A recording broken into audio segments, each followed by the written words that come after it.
De strijdband in Nairobi een beter lippen Jan terug slierplakken voor ze te bouwen. Dat wil de stichting Boonburgum van Kenia. De bouwtekening ben al en 2 containers met bouwmateriaal staan klaar. Maar door de onrust in Kenia rint het toerisme waarom.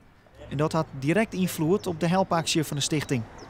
En nu zei de regering we willen meer geld hebben. En dat vertaalt hem in de invoerjochten van alle goederen naar Kenia. En wat had dat te krijgen voor hen die met 2 containers invoerjochten ongeveer €3.000.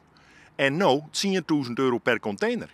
Dus wij zitten met de handen niet hier, want dat kan onze stichting net lukken. Dat is een omslag op onze financiële middelen. En dus kan het goed nou eerst net voort. Toch jouwt Berend de Boer net op. Er moet wat dingen worden voor de band in Nairobi, vindt er. Wij toch alle waren daar te krijgen. En wij gaan er vanuit dat we in elk geval nou in kwarten de eerste container daar wel krijgen. We moeten nog wat per €1.000 hier en daar vangen.